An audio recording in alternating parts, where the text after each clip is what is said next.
ஒரு செய்தி விளம்பரத்துறை அமைச்சர் என்ற முறையில் இந்த மாமன்றத்தில் மதிப்பிற்குரிய எதிர்க்கட்சி தலைவர் அவர்கள் சொன்ன சில செய்திகளுக்கு சில வரி விளக்கங்களை உங்கள் மூலமாக வழங்க விரும்புகிறேன். தன்னுடைய பேச்சிலே மாண்புமிகு எதிர்க்கட்சி தலைவர் அவர்கள் சில விளக்கங்களை ஆக்கப்பூர்வமாக ஆதாரத்தோடு கூறியிருந்தால் அதை குறிப்பெடுத்து அதன்படி இந்த தமிழ்நாடு அரசு தன்னுடைய திசைவழி போக்கை சரியான முறையில் செலுத்திக் கொள்ள தயாராக தான் இருக்கிறது. நான் முதல்வன் திட்டத்தை முடக்குவதற்கோ மாற்றுவதற்கோ எங்களுக்கு எந்த திட்டமும் இல்லை. ஆனால் சில விஷயங்களை தெளிவுபடுத்த வேண்டும். 40 நாள் விரதம் முடிப்பது போல 40 நாட்கள் ஆட்சியை இந்த தாவேக அரசு நிறைவு செய்திருக்கிறது. இந்த 40 நாட்களும் பார்த்து விட்டேன், ஏமாற்றம் மட்டும்தான் மிச்சம் என்று அவர் சொன்னார். ஆனால் மக்கள் திமுகவினுடைய 40 நாள் அல்ல 5 ஆண்டுகளையும் பார்த்துவிட்டு அந்த வந்த ஏமாற்றத்தால் தான் இப்படி ஒரு தீர்ப்பை எங்களுக்கு வழங்கி இருக்கிறார்கள். ஆளுநர் மகிழ்ச்சி, அமைச்சர் மகிழ்ச்சி, ஆளுநர் மகிழ்ச்சி என்றெல்லாம் சொன்னார். இந்த அரசில் தமிழ்நாடு மக்கள் மகிழ்ச்சியாக இருக்கிறார்கள் என்பதை தான் இன்றைய சட்டமன்றத்தினுடைய போக்கு காட்டுகிறது. நான் முதல்வன் திட்டத்தை பொறுத்தவரை தமிழ்நாடு முழுக்க இருக்கக்கூடியவர்களை நான் முதல்வன் என சொல்ல வைத்துவிட்டு ஒரே ஒரு குடும்பத்தில் மட்டும் முதல்வர்கள் வந்து கொண்டிருக்கின்ற போக்கை மாற்றுவதற்காக தான் இப்படி ஒரு சட்டமன்றம் அமைந்திருக்கிறது. தமிழ்நாடு வரலாற்றில் முதல் முறை முதலமைச்சர் மட்டுமல்ல, மாண்புமிகு சி ஜோசப் விஜய் அவர்கள் முதல் முறையிலேயே முதலமைச்சராக இருக்கிறார். அவருக்கு பிறந்தநாள் வாழ்த்துக்களையும் சொல்லிக் கொண்டு நிதி ஆயோக் கூட்டத்தில் மாண்புமிகு முதல்வர் சொன்னதெல்லாம் 40 நாட்கள் நீங்கள் செய்திருக்க முடியாது, அது திமுக தான் காரணம் என்று சொன்னார்கள். நானும் அதை தான் சொல்கிறேன். இன்று அவர் சொன்ன சட்டம் ஒழுங்கு, போதை பொருள் எல்லா பிரச்சனைக்கும் 5 ஆண்டு காலமாக அவர்கள் செய்த திமுக ஆட்சி தான் காரணமாக இருக்க முடியும் என்பதையும் சுட்டிக்காட்டிக் கொள்கிறேன். பள்ளி மாணவர்கள், ஒரு கல்வித்துறை அமைச்சர் நான், பள்ளி மாணவர்களினுடைய புத்தக பையிலே அன்றைய முதல்வர் ஸ்டாலின் படத்தை நாங்கள் போடவே இல்லையே என்று பெருமையாக சொன்னார். அப்புறம் ஏன் சார் லேப்டாப்ல மட்டும் அந்த படத்தை போட்டீங்க? நீங்க லேப்டாப்பில் போட்ட படத்தை எங்கள் மாணவர்கள் திண்ணர் வைத்து அழித்து விட்ட காட்சிகளும் சமூக வலைதளத்தில் பார்த்து கொண்டுதான் இருக்கிறோம்.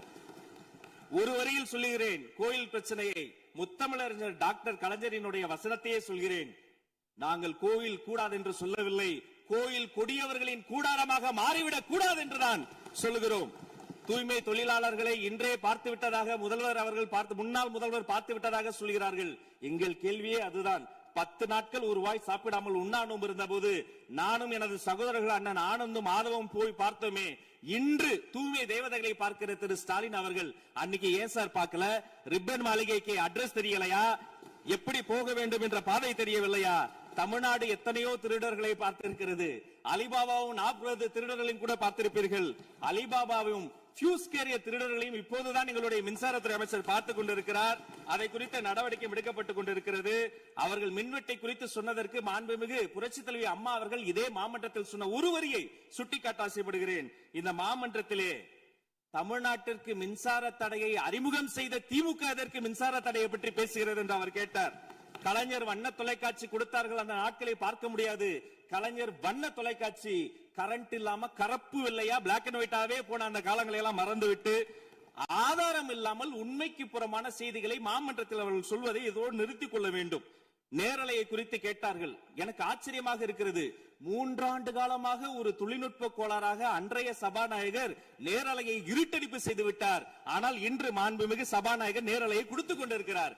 அவருக்கு எங்கள் சார்பாகவும் நன்றியை கூறிக்கொண்டு விவசாயிகளை குறித்து இந்த மாமன்றத்தில் ஒன்று சொல்கிறேன். தமிழ்நாடு வரலாற்றிலேயே விவசாயிகளினுடைய சங்கத்தின் தலைவர்கள் மீது குண்டாஸ் போட்ட ஒரு சர்க்கார் திமுக சர்க்கார். ஆனால் அவர்கள் கண்ணீரை போக்க நாங்கள் போராடி கொண்டிருக்கிறோம்.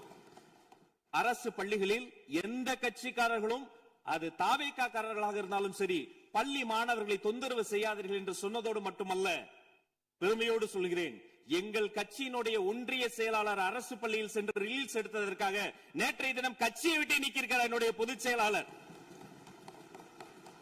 சட்டம் ஒழுங்கு பிரச்சனையை பற்றி பேசுகிறவர்களுக்கு அண்ணா பல்கலைக்கழகம் நினைவுக்கு வரவில்லையா? அண்ணா நகரில் பெத்த பிள்ளைக்கு கொடுமை நடந்ததற்கு கம்ப்ளைண்ட் கொடுக்க வந்த அப்பா அம்மா மீதை அடித்து துன்புறுத்தியது நினைவுக்கு வரவில்லையா? யார் அந்த மேலிடம் என்று கேட்பவர்களுக்கு யார் அந்த சார் என்பது நினைவுக்கு வரவில்லையா என்பதை உங்கள் மூலமாக நான் கேட்டுக்கொள்கிறேன். இடையில் ஆங்கிலத்தில் ஒரு விஷயம் சொன்னார், to remain silent. I want to quote Walter. I may not agree with what you are saying, but I am ready to give my life to defend your right to say it. எதிர்க்கட்சிகளினுடைய கருத்துகளையும் அரவணைக்கக்கூடிய மாமனிதர் இந்த மன்றத்தில் முதல்வராக உட்கார்ந்து கொண்டிருக்கிறார். ஆக்கப்பூர்வமான விமர்சனங்களை சொல்வீர்கள் என்று பார்த்தால் திரும்ப அரசியல் விமர்சனங்களை மட்டுமே சொல்லிக் கொண்டிருக்கிறீர்கள். இந்த சோஃபா கதையை என்னைக்கு விட போகிறார்கள்?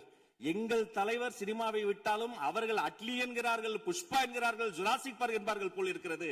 நான் ஒன்று சொல்லிக் கொள்கிறேன், அந்த சோஃபா அவர்கள் வாங்கியது, அவர்களினுடைய வசதி கருத்து வாங்கியது. மதிப்பிற்குரிய அண்ணன்களை நீங்கள் சிறுமைப்படுத்தக் கூடாது. ஆனால் ஒன்று உறுதி, எந்த காரணம் கொண்டும் பார்க்க வருகிற கூட்டணி தலைவர்களுக்கு மட்டும் பிளாஸ்டிக் சேர் போட்டதை போல சிறுமைப்படுத்தக்கூடிய கட்சி தமிழக வெற்றி கழகம் இல்லை என்பதையும் நேரத்தில் நான் தெரிவித்துக் கொள்கிறேன். சிங்க பெண்களை குறித்து அன்றே விரிவாக தெளிவாக அழகாக நான் கூறிவிட்டேன். சிங்க பெண்கள் இந்த நாட்டினுடைய தமிழ்நாடு அரசினுடைய பொக்கிஷம். அவர்களை குறித்து மீண்டும் மீண்டும் இப்படி சிறுமைப்படுத்தி பேசியதற்காக மாண்புமிகு பேரவைத் தலைவர்கள் அதை கண்டிக்க வேண்டும். சிங்க பெண்களை குறித்து இனி யாராவது தவறாக பேசினால் அதை அனுமதிக்க கூடாது. இப்படி தவறாக பேசியதற்காக அவர்கள் மன்னிப்பு கேட்க வேண்டும் என்று தமிழக வெற்றி கழகத்தினுடைய அரசு சார்பில் கேட்டுக் கொள்கிறேன். வாக்குறுதிகளை பற்றியெல்லாம் பேசினார்கள்.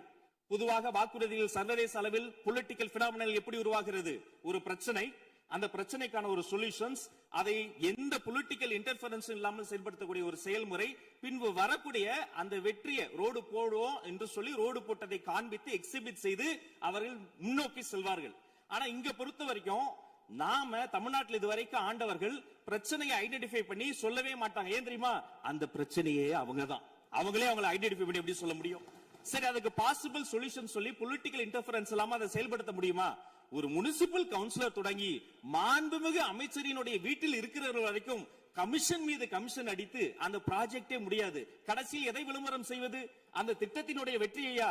எதை விளம்பரம் செய்வது என்றே தெரியாமல் தங்கள் தலைவரை, அதுவும் ஒரு குடும்பத்தை மட்டுமே வெறித்தனமாக விளம்பரம் செய்து செய்தி விளம்பரத்துறையின் கஜானாவை துடைத்து வைத்து சென்றிருக்கிறார்கள் என்பதையும் இந்த மாவட்டத்துக்கு தெரியப்படுத்த நான் கடமைப்பட்டிருக்கிறேன். இன்னும் ஒவ்வொரு வரியிலும் ஆக்கப்பூர்வமாக அறிவியல் பூர்வமாக எதையாவது சொல்வார்களும் நான் தேடி தேடி பார்த்தேன். அவராக 40 நாட்கள் தேடி பார்த்து ஏமாற்றம் அடைந்தார். நான் 40 நிமிடத்திலேயே ஏமாற்றம் அடைந்து விட்டேன். இதை சொல்ல வேண்டும் என்று சொன்னால் ஒரு நகைச்சுவை காட்சியில் சொல்வதை போல அதுல ஒண்ணுமே இல்ல, கீழே போட்டுருங்க. நன்றி சட்டப்பேரவை தலைவர் அவர்களே.